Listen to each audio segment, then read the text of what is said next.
Whenever you've had a back injury, it's always a challenge to know what exercises you should be doing or getting into, especially as you start to be rid of the lower back pain and you want to get into activities. And with the new year coming up and resolutions afoot, it's so common for people to be faced with that New Year's resolution of I'm going to get back in shape, I'm going to start doing exercises, and what's the first exercise we go to? Well, it's HIIT classes, high intensity interval training. And those are the classic classes. You're going to start them. You'll probably see them advertised now or in the next couple of weeks. You're going to see all of these different classes where we can go in, get a real big sweat on, really start making that fat cry to lose weight over January and kickstart your new year. And that's fantastic. But if we have a lower back injury or a history of that, we really want to be mindful. So in this video, we're going to talk about 3 exercises that you really want to steer clear of, and more importantly, what you should do instead of that perhaps, so that you can effectively go into January, really get started, losing some weight, getting in shape, whatever your goals are, and really have success. Because from a clinical point of view, over the years, this January, February time is so ominous. You'd so frequently see people who've started working out in January the 1st, and by mid-January, first week in February, or maybe the last week in January as well, you start to see patients rolling in. You start to see people who've injured their back, injured their knee, injured their ankle, because they've gone back into exercise so hard on January 1st, and the last time they seriously exercised was February the 1st the year before. So really take stock right now. Having the goal of getting yourself back in shape this January is going to be really, really important, and there is no criticism of that whatsoever. But recognizing, have you been doing a lot of physical activity over the past 9 months or so? If you have or haven't, we need to act accordingly. And going into exercises which are going to be safe and effective for us, so we can go through a building process over the month of January, rather than going in all guns blazing and getting ourselves caught out. So with that lengthy introduction out of the way, let's get into the first of these exercises. And this is going to be sort of 2 exercises really. It's the squat or lunge jumps. This is whereby we go down into a squat or lunge position, jump up, land again, and go straight into another squat or lunge position. Well, why is this a bad thing? So the main reason is, from experience, a lot of people don't know how to squat effectively. They don't squat well, they round their back, their knees buckle in, the ankles do all sorts of things. Maybe the knees go out, but more commonly go in. And if we're doing this at pace, whilst fatigued, without really paying attention to our technique, because we're just going through it in this hard workout, quite often this is where injuries can happen to the lower back, but also the knees and ankles with these particular examples.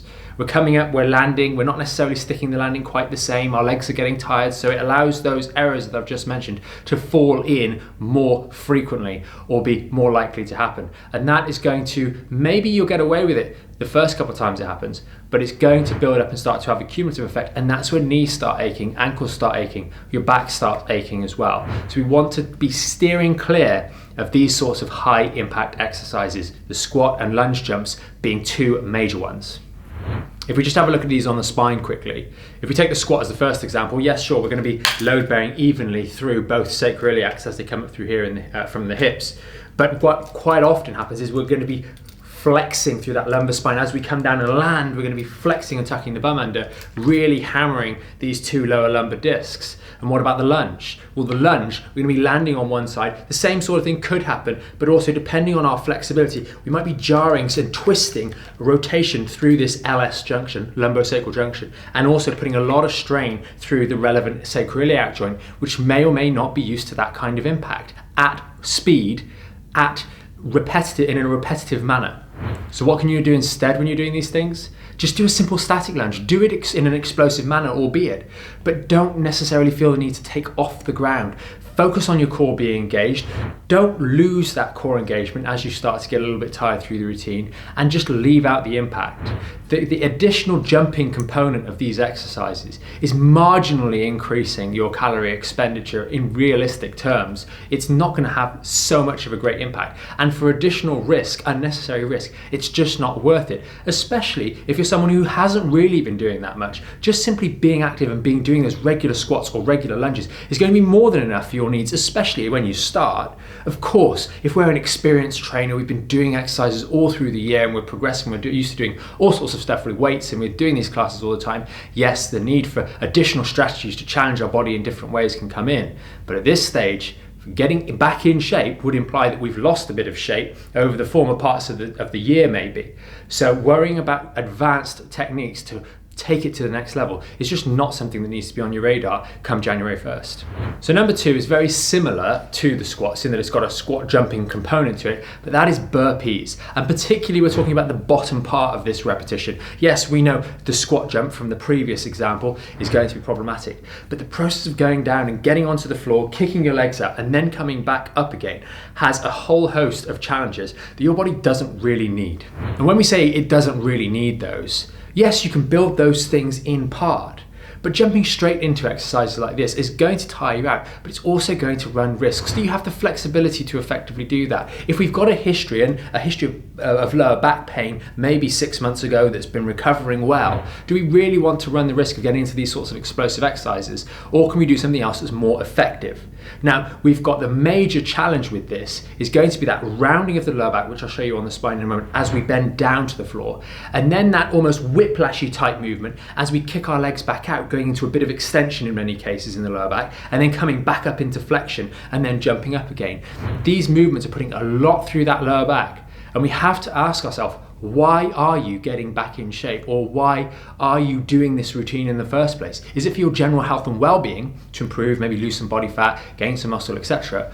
Or is it for some other purpose, to be able to do a burpee or 10 of them, do them well? Now, if it's to be fit and healthy and kick your year off in the right way to really improve your health over this coming 6-12 months and beyond and get some really good habits, then doing an exercise like this is really not worth the risk. The reason being, you're more likely to curtail your progress come January the 14th when you injure yourself doing it, and therefore that stops you being able to do the exercises that you want to do, and that ruins the progress of you actually getting in shape in the first place. Really think about whether these exercises are worthwhile doing for your overall goals and why you're trying to get in shape in the first place. So we take a look at it on the spine. As we're coming down from that jump, again, we mentioned we're having to go all the way down now. So not like the squat example, we're going all the way to the ground to get our hands on the floor. We're coming all the way down, we're rounding that lower back, compressing those discs, destabilizing those sacroiliac joints, or rather disengaging them. And then as we get down onto the floor, we're going to kick our legs out, which is going to kick us into a bit of extension. And that is going to drive compression through the facet joints, potentially a little bit of irritation of the sacroiliac joints there as we go into anterior nutation of the pelvis. That's going to create a problem as well and compress this whole region. And then we're going to spring back again as we go back up and round that pelvis back in again, load quickly on the spine and fire ourselves up. That is a lot of movement to go through that little spine that isn't used to it. The important thing here is it's very easy to say, hey, why are you telling me not to do these things? I should be able to do these. Of course you should. But learning them in a sensible manner, not as part of a HIIT workout where you're fatigued, focusing on trying to catch your breath and keep up, is not the environment to learn these sorts of movements and learn them effectively. Chances are to do these sorts of exercises like the burpees correctly, you're going to need very good hip flexibility. You're going to need good core strength, you're going to need good balance, you need good limb strength and control as well, knees and ankles in particular. Do you really have all these, or should you work on getting the constituent elements in place first? Especially if we've got that lower back injury that we're trying to avoid flaring up and really enhance the progress that we've made earlier on in the year and really push on and have this as a positive influence on our general health and well-being rather than an event or an activity that ultimately leads to injury. I think unfortunately for this particular exercise, just leaving it out.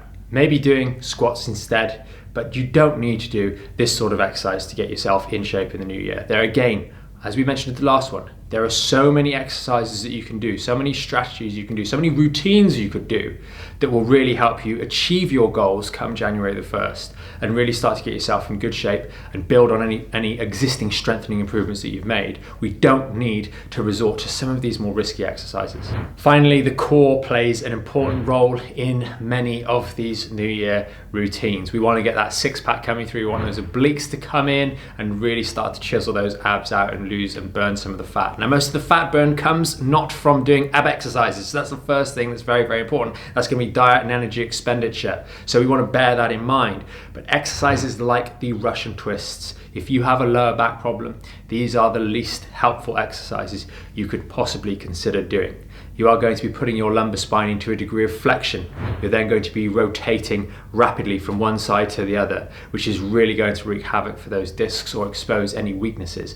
Maybe it's an L4-5 or an L5-S1 disc in particular that's been injured. Doing this sort of exercise has very, very little positive impact on the quality of those discs and your recovery process and their longevity for the long term. there are so many other exercises that can be done that will really protect that lower back and really help enhance the recovery of those discs, as opposed to doing exercises that mimic this. And I'll just show you on the spine now. When we take the lumbar spine and we put it into a forward bending position, we compress these discs. And this particularly happens most notably at the L4-5. This is why slouching and things like that are not very good. But to be in that position then, and then start rotating rapidly as we're doing these exercises, is really going to put a lot of unpleasant forces through this section of the lumbar spine. There is no example really in day-to-day life where you would get into that position while standing up, bending over and twisting like this. It's just not a good movement to worry about. It's not one that you want to be incorporating in your New Year workouts at all. So what we can do instead is many other exercises that work the core in a way that it works in our life. So we can do things like lunges or squats, holding a weight on one side, which requires our core muscles to stabilize and stop us moving away from the center, focusing on a neutral spine.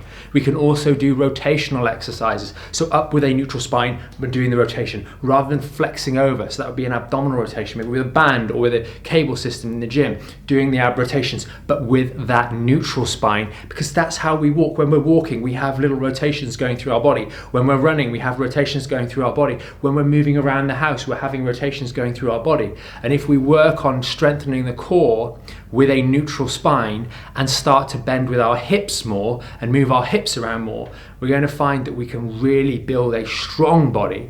So the goal of getting yourself in shape for the new year is really achieved by focusing on the right sort of exercises that have very limited risk to your body and maximum upside potential in improving your overall well-being. Now you might be thinking, why on earth are these exercises included at all if they're so bad for you? We have to remember the people that go to these classes. They're people that have been working out all year. The instructors, of course, have probably been working out doing the same sort of routines for many years. They've built up slowly over a period of time and are maintaining it with regulars that go to the class. So it's only natural for them to be doing some of these more advanced exercises because they're used to it. But for someone trying to jump into this, it's a lot more challenging. And quite often their objective, the objective of those classes, is to deliver maximum burn. That is what they're created for. So really it's a case of just understanding, are those sorts of classes for you?